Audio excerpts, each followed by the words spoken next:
Yra vietos mieste, kurios tau nieko nereiškia. Tai ir čia Panemunėje niekada nieko nėra įvykę. Kažkaip gyvenai tiesiog atgyventi ir labai retai čia atvykdavai. Būdavo kažkokie visai kiti rajonai, kurie yra svarbus. Norėdavosi kažkur tai būti mieste, bet ne miške. Bet viskas keičiasi, kada tu kažką tai padarai toje vietoje.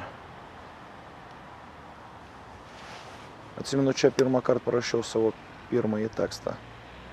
Literatūrinį tekstą. Tai buvo naivus pasakojimas apie berniuką su mėlynu kibiriuku, kuris visada svajojo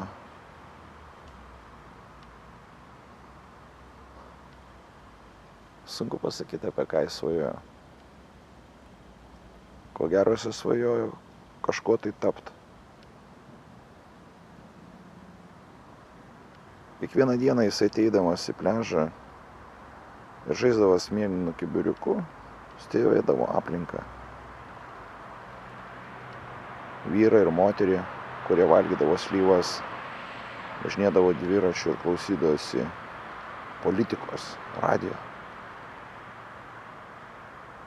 Stebėdavo sportininkus bėgiojančius.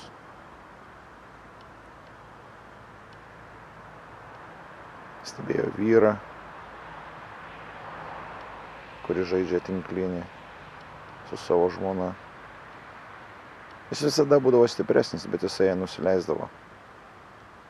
Ko gero taip ir reikia. Bet aš nežinau.